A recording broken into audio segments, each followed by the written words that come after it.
light of the north. You're high and lifted up. The heavens are your throne, and the earth is your footstool. We come to you today boldly to the throne of grace to obtain mercy and find grace to help us in this time of need.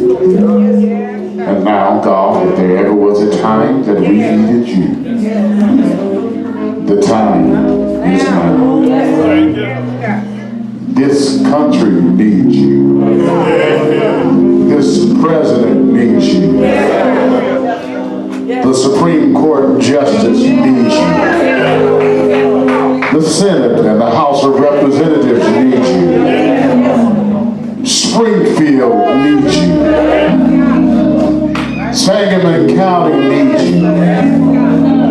And now, God, your people need you even on today. Send your help today, God. Send the help that only comes from you. You're the great God. You're a wondrous God. You're a miracle-working God. Look on Deacon Richard today, God.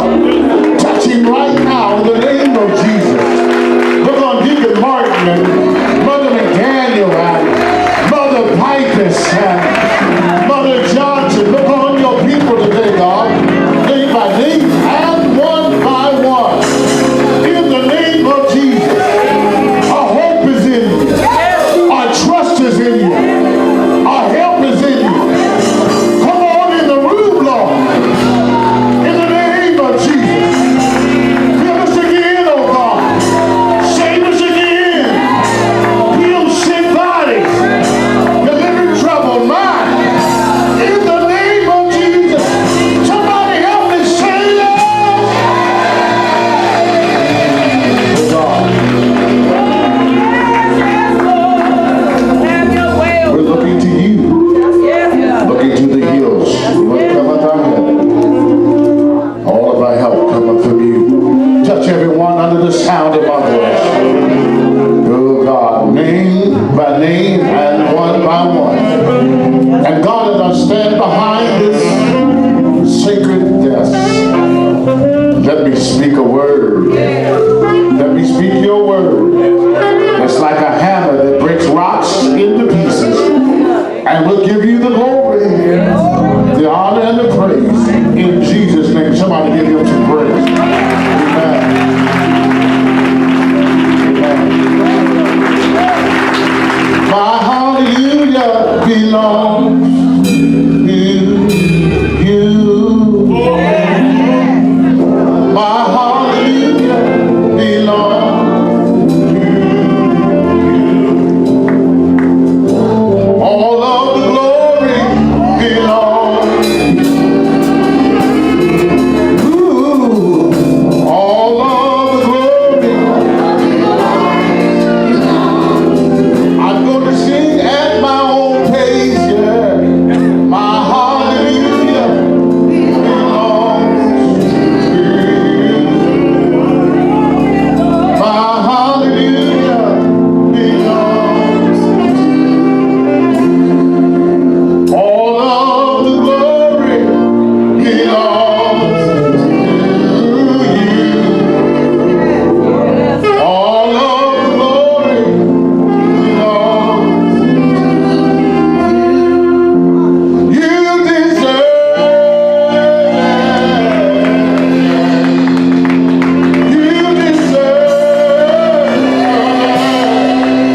Amen. Keep on living.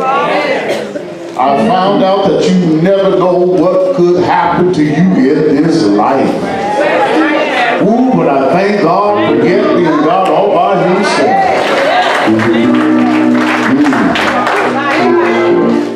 We want to thank God, amen, for this wonderful wife and spouse and friend that he's given me. Nursing back to health. And she's an anointed woman of God, our first lady. Come on, thank God for Evangelist Missionary Lisa R. Davis. Thank God, I love her. And appreciate her. Thank God for these quorum of elders. Elder Jacobs and Elder Gillespie and Elder Titus, amen, and Elder Canoe, Elder Davis and Elder Boozer. Minister Curry, thank God, amen, for this, thank God for the men of God, amen. Blessing them. Elder Walker, let's thank God for him. Amen. Our church Mother Annette Ferris recently celebrated another birthday.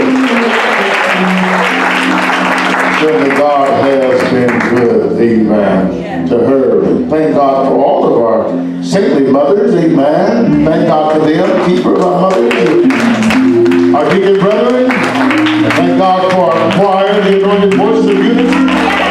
Our minister of music, Brother Demetrius, Corpus Davis, thank God for Cynthia, Kate Jones, and all of the saints of God. Will you reach over and tell somebody, I'm glad you're here.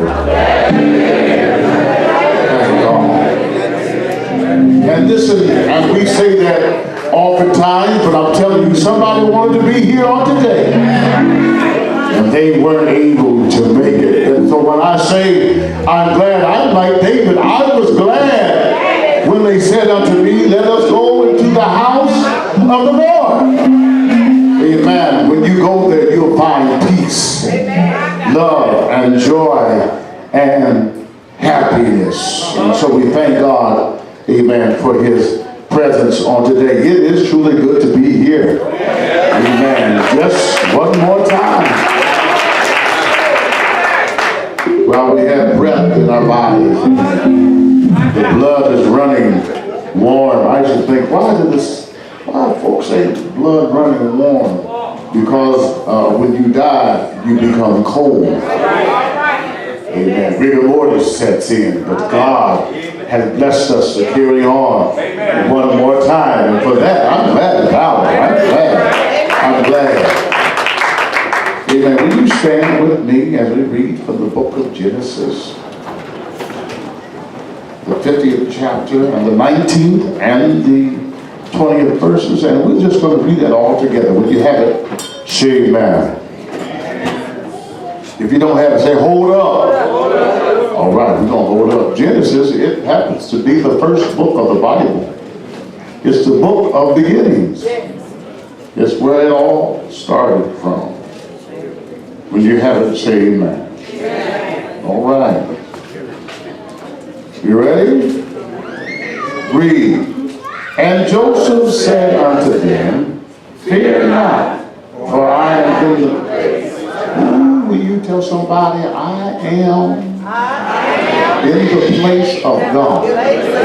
Tell them I'm exactly where God wants me to be. I might be struggling. I might have some trouble, but I'm in the place of God. Read. But as for you, ye thought evil against me, but God meant it for good.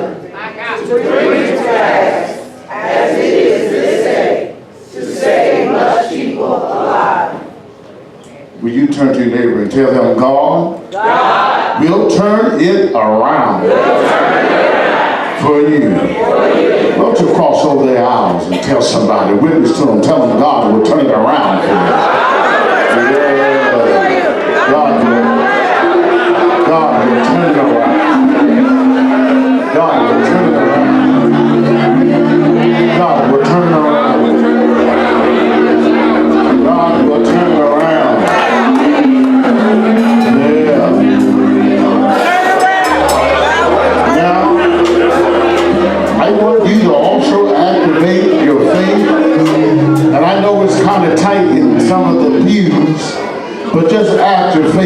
activate your faith and just turn it around. Just turn around. Come on, God's turning you around. Look, I'll turn around.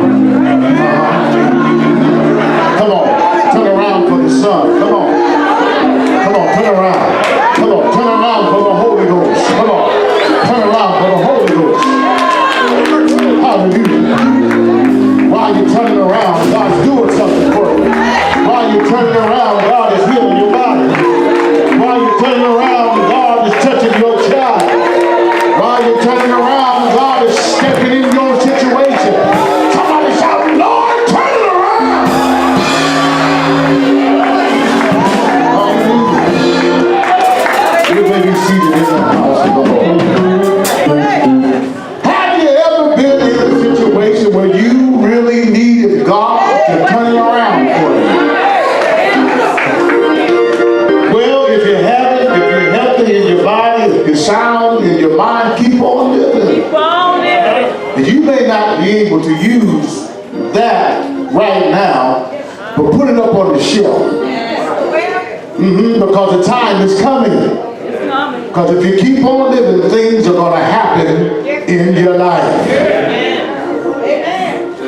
David said, I was young, but now I done got old. But he stipulated that statement. He said, I've never seen the righteous forsaken, nor his seed begging bread. He said, if I was hungry, I sure enough wouldn't tell you. Because I know God as a provider and as a way maker. Somebody say, Lord, turn it around. I want you to know that everyone that's here under the sound of my voice, that God has a plan for you. God has a plan for your life. God's hand is already on you. Did you know that the Bible said that we are fearfully and that we are wonderfully made by the hand of God? Can I tell you, it only took God one breath to cause all of this to come into fruition. When God made Adam and he shaped him from the dust of the ground, and when he breathed into him Ruma, the breath of life, that was a long breath. It was a breath that started with Adam and has continued on to this very time. See, we have to stop and breathe and stop and start. Hold your breath for a second.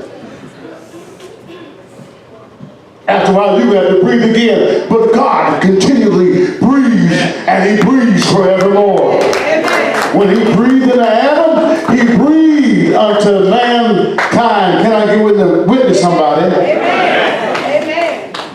This man, Adam, was made, and through his lineage, we come through the generation of time with a purpose and with a plan that God has for our life. And we see the generations of time, and in this scripture in the book of Genesis, there's a particular man that's talking in the Bible, and he's a powerful man of God, and his name happens to be Joseph. And his name means, may Jehovah add, or may Jehovah give increase. You know, I used to think, and you remember I used to say, you know, now be careful how you name your children. Yes. Don't name your children Ichabod and I've got to be careful here. But don't name your children all these names, because back in the biblical days, names mean something.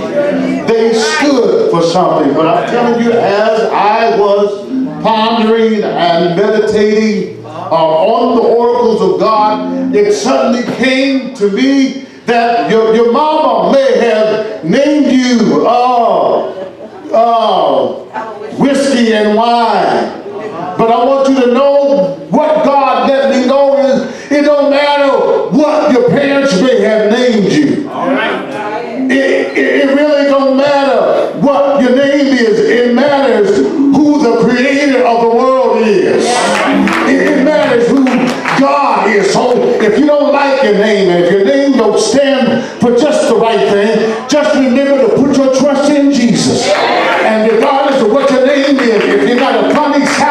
name, if you got a funny kind of name, it really don't matter, because God can change your name. God can change your heart, and God can change your mind, and God can change your will. Can I get 3 witnesses here, somebody?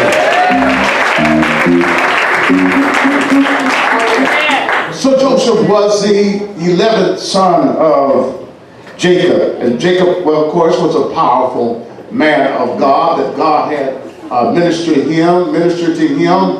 And out of him came the 12 tribes of Israel. And he's the 11th son. But there's one thing about Jacob. Jacob was really, other than Benjamin, his favorite son. I got to tell you something about Jacob. You know, Jacob was a powerful man. He was a man that served God, but I want you to know, back in biblical times, they could have more than one wife. I said back in biblical times. And not only that, you could have concubines too. That was back in biblical times. Next time I get a concubine now, you got one coming. Well, help me here, Holy Spirit.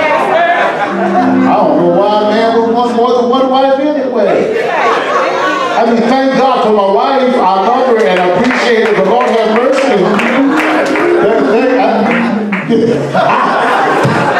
I love her dearly, but Lord have mercy. Thank you, Jesus.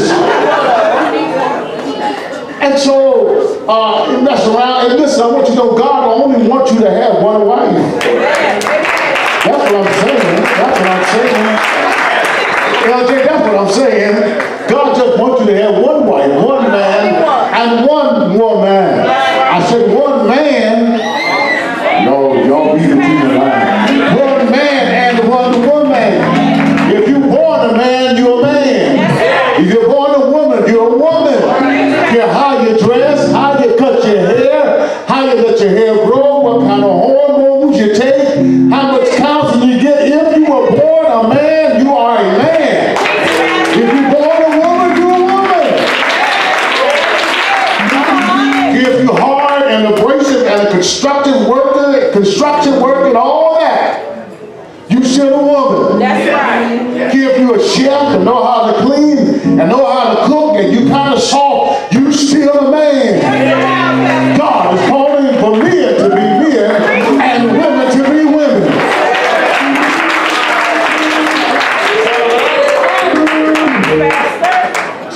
So Joseph was Jacob's one of his favorite sons. He had a favorite. That's why you don't need more than one wife. He had a favorite wife. You don't want nobody to want no favorite. You know what? Favorite wife. You what? You my favorite, baby. But I got another one. But you my favorite. You gonna catch 2 for that. And when you tell somebody, you gonna reap what you sow. So Jacob, you know, he was a trickster. He tricked his brother Esau out of his birthright, and his father Isaac sent him off to the land and told him, don't take no wife around here, go on over there where your uncle Laban is. And so he went with his uncle Laban and messed around and saw one of his daughters and said, oh, Rachel, that's the one I want. Ooh, that's a fine mama jamma there. And Laban said, okay, all you gotta do is work 7 years. And you can have that, well, you can have that fine thing right there. And Jacob worked, and 7 years was like 70 days. And he went to his uncle and said, all right now this is biblical time, y'all. Don't y'all marry somebody. Y'all know what I'm talking about. But look here. And he said, Laban, okay, I done worked 7 years. He said, all right, I got one for you. I forgot to tell you, I got another daughter named Leah. She kind of funny-eyed. She kind of cross-eyed when you look at her. But she's all right. You can have her. And Jacob was so in love. He was so in love. He said, all right, I'll take it, but I still want Rachel. He had to work 7 more years. But tell somebody that was his favorite. That's why you don't need more than one wife. Not only that, he had a total of 12 sons. Ooh, can you imagine having, mothers, can you imagine having 12 sons? Had 12 sons. And so his sons are coming up. I want you to know, I want you to know that this functional family didn't start in this generation. Didn't start because the slave master took the man out of the house and put him in the field and brought them. It didn't start right there. I want you to know dysfunctional family started back in biblical times because parents didn't do what they were supposed to do. So here Jacob, he has 12 sons, and Joseph was his favorite because he had it in his old age, because he had it by his favorite wife. And what he did was he messed up and he made a distinction among the brothers. In his own family, he made a distinction. He told Joseph, he said, Joseph, I want you to know you my favorite son by my favorite wife. Now I'm going to give you something that let everybody know that you my favorite. I'm going to give you a coat of many colors that is stand by that you my favorite, that I love you the most. Well, even his oldest son. Parents, don't make a distinction between your children.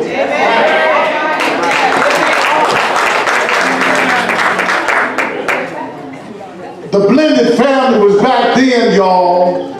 Oh, ain't nobody gonna say amen. The blended family was back then, but to the best of your ability, try not to treat one better than you treat the other. I know I have 5 children. Let's see, all my 5 children here. Let's stand up, my 5 children. All right now. First lady, the mother of all my 5 children. There they are. Now, you may be seated. I love them. I love them all the same, but I treat them differently because of who they are. That's right. Oh, y'all catch that in a minute now. We live in such a despicable time where folks don't love each other like they used to. Amen, like they should. But my wife and I, we love our children all the same.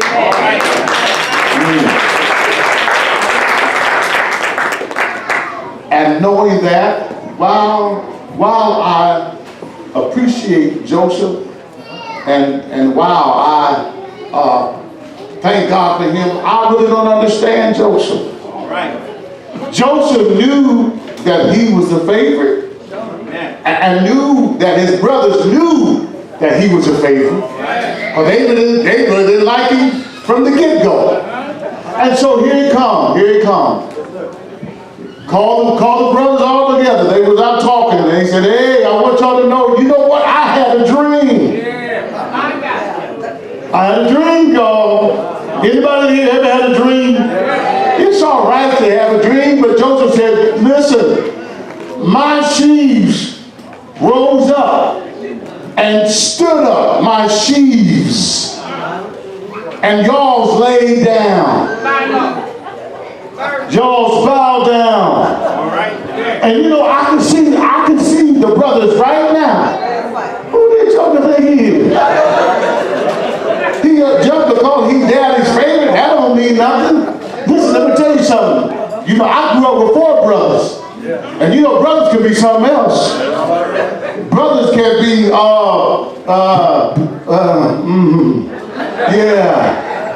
you know, competitive.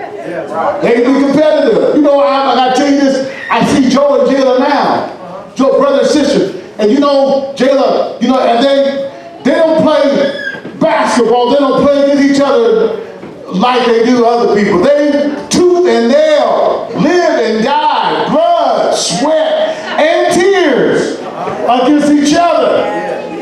Get out there on the basketball court, just play like you do against your siblings.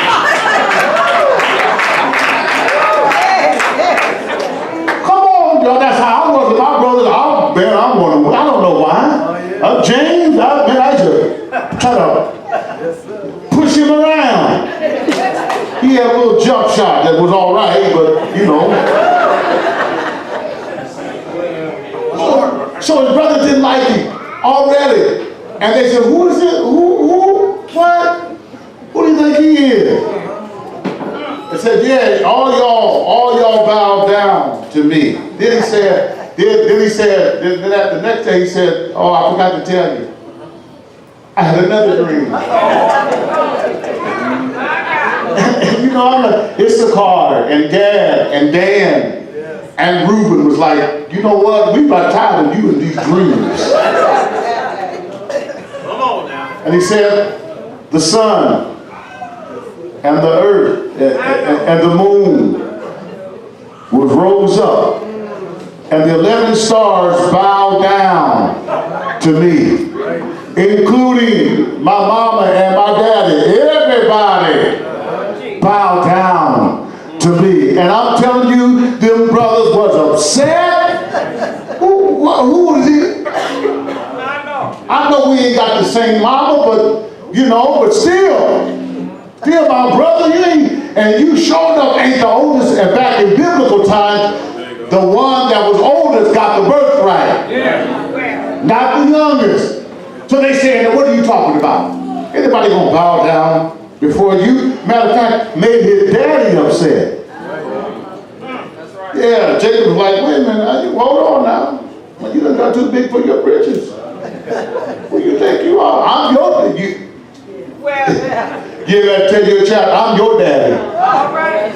I don't care how old you get. I'm your Demetrius, I'm your daddy. Y'all don't better recognize. All right. So after the dream, his brothers, they weren't happy. So they went out to the field and worked. And you know what I don't understand about Joseph?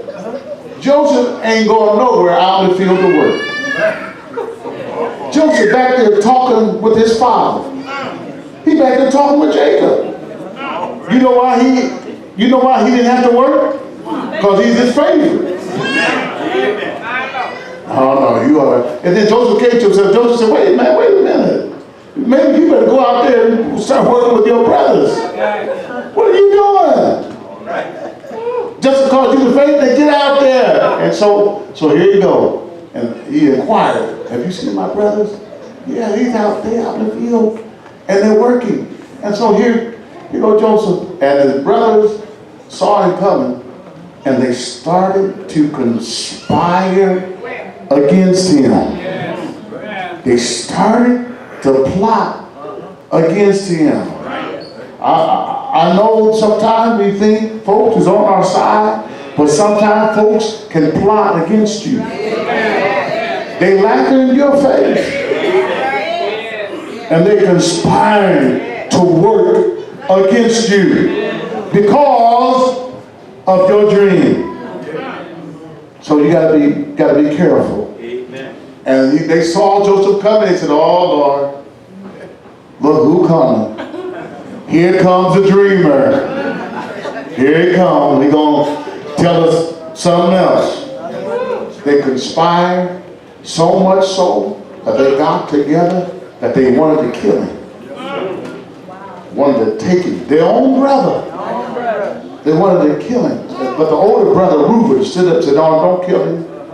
We can't kill him. If we kill him, then the blood is going to be in our hands." So Reuben said, "Well, look, what we can do is we can take it and we can put him in the pit. Dig a pit, put him in the pit." And I want you to know, they did just that. They put him in the pit, and the Bible says that the pit was empty. That the pit, they put him in there. Now, how do they think he's going to live and survive if he don't have any food or water? If he don't have anything to sustain himself with. But I want you to know, even when you are put in the pit, God will be with you in the midst of the pit.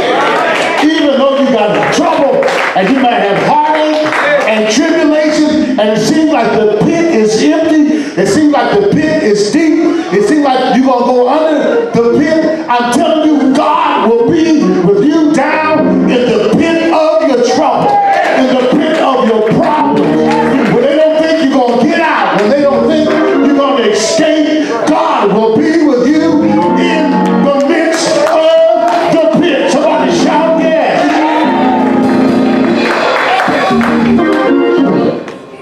coat.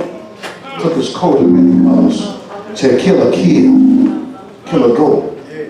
Put blood on it. And go and tell your father. We're going to go tell our father, Jacob, that Joseph is dead. And they brought him the coat and said, oh man, Jacob said he's been eaten by wild animals. And they tried to comfort him. And he refused to be comforted. The loss was so great. And as it happened, there came some Ishmaelites that were on their way to Egypt. And they saw Jacob in the pit, and his brothers sold him into slavery because they did not want to kill him for 20 pieces of silver. Well, I tell you, family can be something else. Ooh, love your family. Oh man, it's quiet up in here now. Love your family. Come on somebody. Love your family. Love that one that don't seem so lovable. Love them anyway. You saved and sanctified. You baptized and filled with the Holy Ghost. You love your family. Now I'm talking about God's family now. You're not always going to agree with everybody. You're not always going to agree with everybody in the church. Oh, and an amen. Amen. But God said, let brotherly love flow from the heart. God said, let brotherly love from heart. And God said, let brotherly love flow from heart. When you get up out of them seats and go tell 3 people, tell them I love you in Jesus' name, and there's nothing you can do about it. When you get up out of those seats and tell them that I love you in Jesus' name, there's nothing you can do about it. When you go tell somebody I love you in Jesus' name, and there's nothing you can do about it,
they sold Joseph to the captain of the guard of Egypt by the name of Potiphar.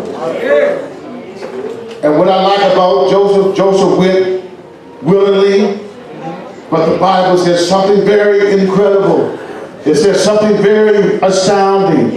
It says, but even though he was in slavery, even though he was in the captain of the guard's house, even though he was under Pharaoh's command, the Bible says, but God was with him.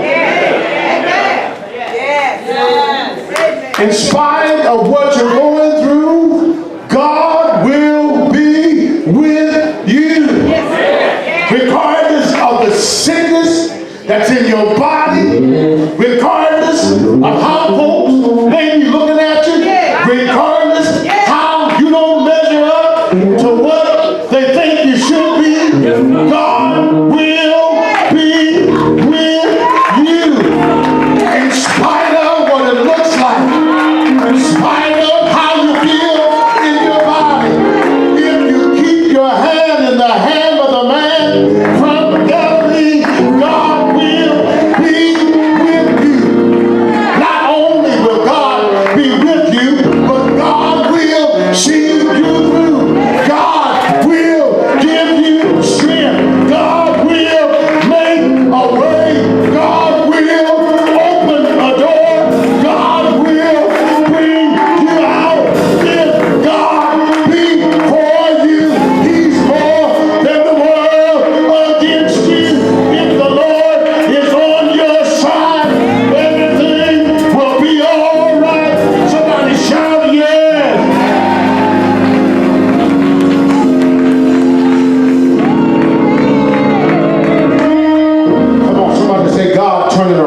favor with God. He found so much favor that Potiphar put him over everything that he had. Put him over the slaves in the field. Put him over the slaves in the house. Put him over all of his book work and put him over all of his paperwork because God's hand was on him. When God's hand is on you, it don't matter what the circumstances are. God will see you through. But there was one nemesis in Potiphar's house. Jesus. It was Potiphar's wife. Potiphar's wife, see, when you got the favor, listen now, y'all hear me clearly now. See, when you got the favor of God on you, the devil don't like it. Did you know that the devil's assignment is to kill you? Did you know that the devil was trying to kill me? Oh, y'all, Did you know that the devil was trying to take my life? Did you know that the devil was trying to destroy me? Ooh, you got to tell three people, but God. Tell them, but God can turn it around. But God can heal your body. Yeah, but God can renew your mind. And what the devil meant for bad, God can turn it around for your good. Somebody shout, Lord, turn it around. Lord, turn it around. Turn it around for me, Lord. I'm going through trials and tribulations, but turn it around. You can do it, Lord. Turn around my life. Turn around my health. Turn around my strength. Oh, Lord, turn around for me.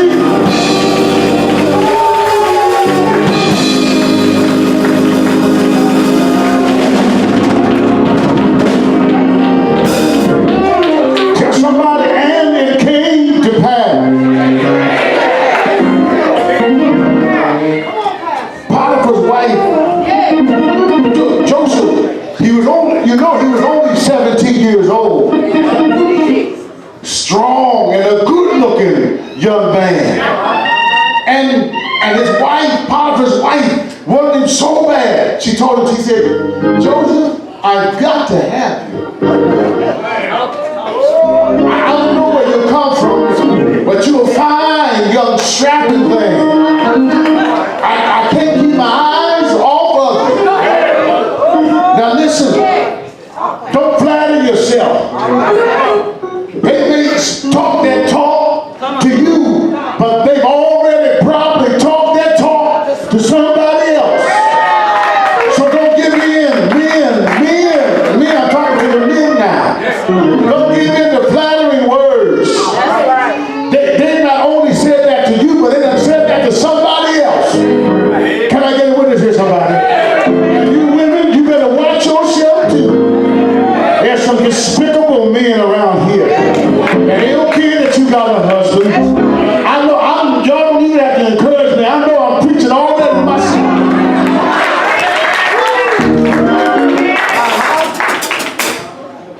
One husband, one wife, one man, one woman. Marriage is honorable above all, but whoremongers and adulterers, God will.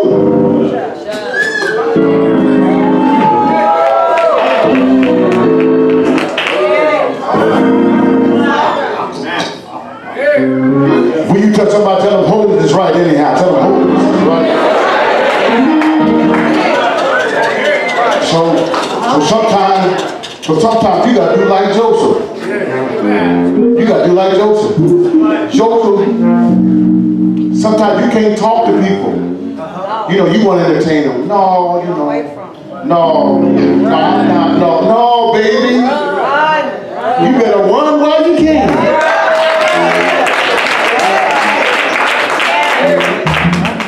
Did you know in some situations it's better to run than to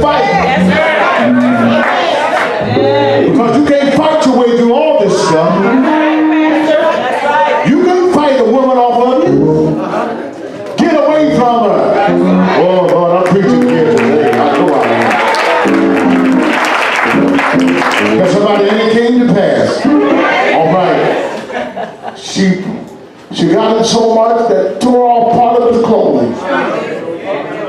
And then come calling. See, she waits till everybody left the house. Everybody gone. Everybody left the house. And then she come calling. Oh, Joseph, he's trying to rape me. Joseph, he's trying to take advantage of me. And boy, what a powerful man Joseph was. You know what I noticed? Joseph didn't even try to defend himself. When and they called for the folks to come, and they put him in prison.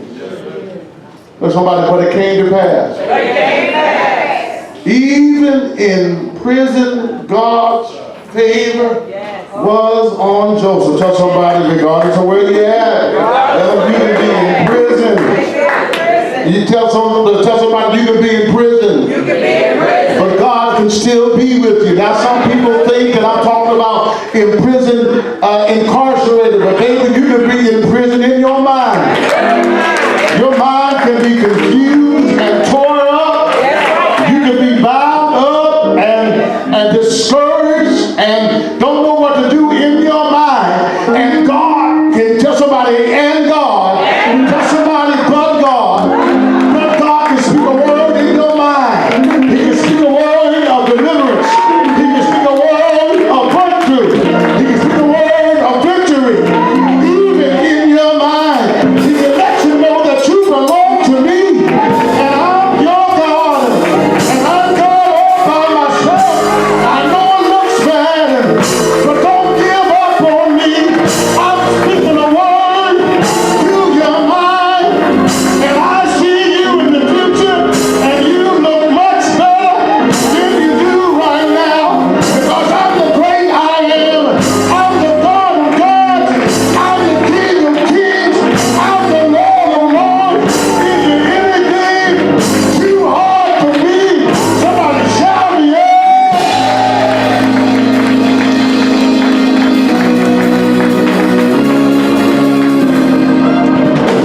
Somebody see God turning around. Say, turning around. Come on, somebody see God turning around. Came to pass. Tell somebody, and it came to pass. While he was in prison, I gotta let you know that wherever you at, God can work with you. Can I get a witness here, somebody? Wherever you are, God will work with you. So Joseph is in prison. Mind you, Joseph's not complaining in prison. He's there unjustly. And I gotta tell you, I worked in the prison system for 25 years. But everybody in prison is not guilty.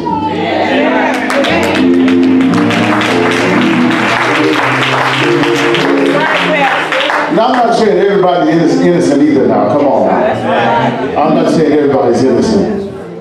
But here Joseph, he yet was working by the will of God. A butler and a baker, two of the Pharaoh's servants, fell out of favor with Pharaoh. And see, God has a purpose. Tell somebody, God yet has a purpose. Ooh, tell them, God has a purpose for my life. In prison, here were these two servants of the Pharaoh. And they had a dream. And the butler dreamed that he had 3 baskets of loaves, and things transpired and came to pass. And the baker had a dream that birds was going to be eaten out of a nest. And Joseph said, "Why are y'all so sad?" And he said, "Well, you know we done fell out of favor with Pharaoh, and you know that, and I want you to know we had a dream." And then Joseph said, well, what was a dream? Because interpretations of dreams come from God. And the butler began to tell him, he said, "Oh, I want you to know that God told me to tell you that you're going to be restored in 3 days. You're going to go back to your original place where you were. And that you're going to be You're going to be all right. And the baker got excited. The baker said, oh man, come on, tell me my dream. He said, no. God told me to tell you that in 3 days, they're going to cut off your head, put it on the post, and birds going to be eaten out of your head. And Joseph told the butler, I want you to do one thing. Tell them that I'm incarcerated in this place. I'm innocent. And I didn't do nothing wrong. Just don't forget about me. And you know when God bless you, if you ain't careful, you'll forget where God brought you from. If you don't forget, when God restores your health, you'll begin to forget all about God. You forget about the promises that you made. Lord, if you just do it one more time. Lord, if you give me that job, I won't forget to give back my tithes and offerings. Lord, if you make a way, if you restore my health, I won't forget to come back to church.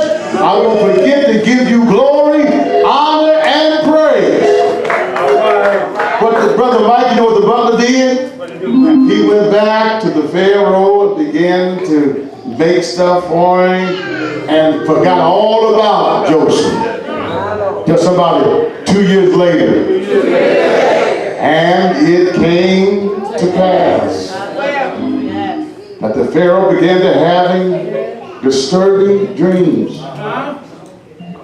7 families came and they were full. They were really cows. They were big and they were prosperous and they were plentiful. And then there came 7 that were lean and famished looking and looked like they hadn't been taken care of. And the 7 lean cows ate up the 7 prosperous cows, full cows. And the first thing I noticed is cows don't eat cows.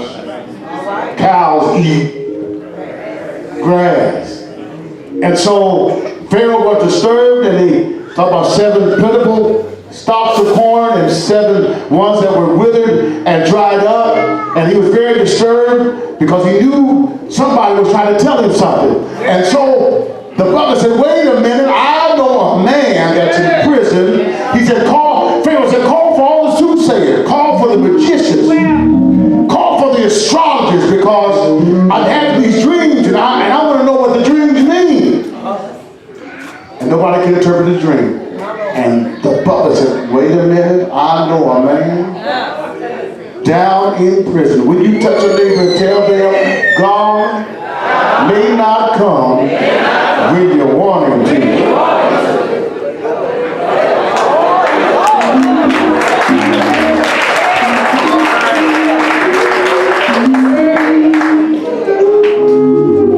I hope I'm not out of order, but I'm going to say this anyway, because it just came to my remembrance.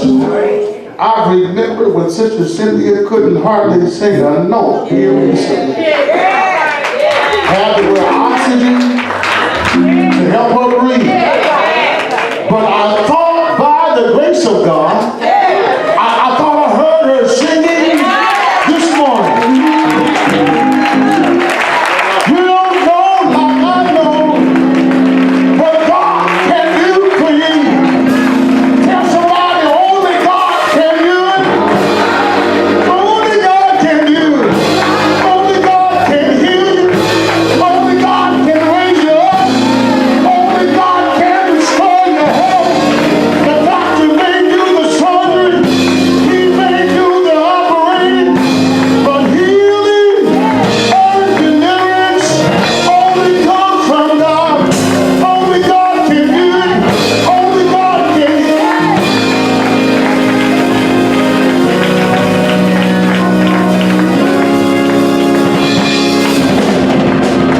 Listen. Y'all go ahead and sit down. I'm going to talk the rest of this. So, they called Joseph. And Joseph tells Pharaoh, you better set back some supplies because a great famine is coming. And he obeyed Joseph and blessed Joseph. So he was the only one, the only country that had all this grain and wheat and corn and barley. And the entire world was famished, was famine in the land. And Joseph impressed the Pharaoh so much so that he made him his second in command. And the famine reached the house of Israel and the Israelites. And Jacob heard and said, now listen, there's a Pharaoh down there. Y'all go get some grain and food. And them same 10 brothers had to go back and ask Joseph for some food. And they didn't recognize Joseph, but Joseph recognized them. And Joseph kind of mean to him at first and kind of did him wrong. But then he came to himself and told him, well, I'm going to trick you a little bit. Get your brother, your youngest brother, Benjamin. I know him. I heard about it. Get him and make sure he comes and try to influence him. And they did it. And so the long story short, God was in the midst of the situation. God is sovereign and God had everything under control. Y'all stand up. I'm trying to tell this story. And it came about that they recognized Joseph, and then that's what the scripture says. Don't worry about me. He said, don't. He said, God meant for this to happen. And he said, what you meant for my bad, God meant it for my good. And just because people think and try to do things bad against you, and really you think the devil did it and the devil tried, but listen, sometimes God allows things to happen in your life to get your attention. God allows things. Listen, do you know that Judas had to come and deliver unto Jesus the kiss of death? If Judas had never had betrayed Jesus, they never would have came and got Jesus. But I'm glad that they betrayed Jesus and Jesus suffered and he bled and he died. But I thank God he didn't stay there. But what did God do? God turned it around. God turned the situation around. And what the devil meant for bad, God turned it around for good. Because the devil didn't believe God. He didn't think that God was going to raise up Jesus on the third day. But can you tell somebody he got up?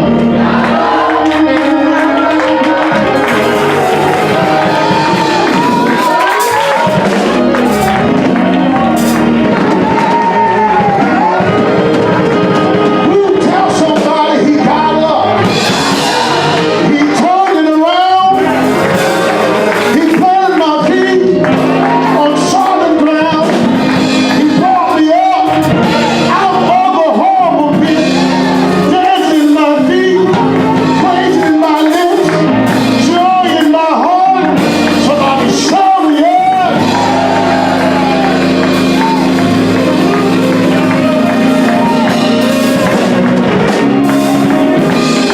Somebody say, turn it around. Somebody say, God, turn it around. God, turn it around.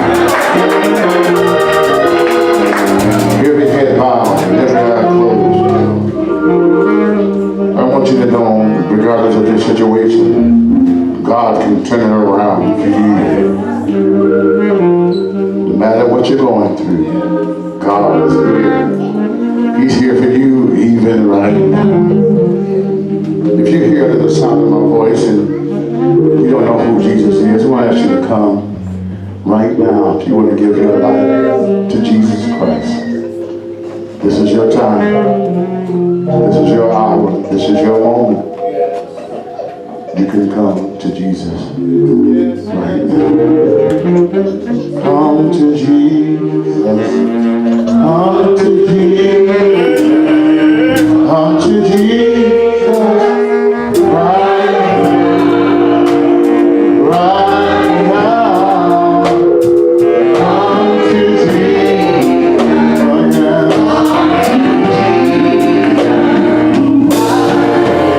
He will save you.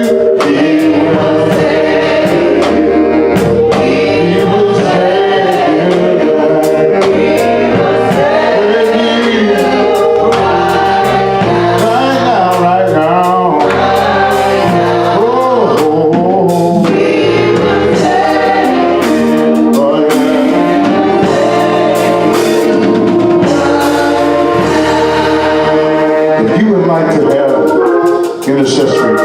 want to ask you to come even now.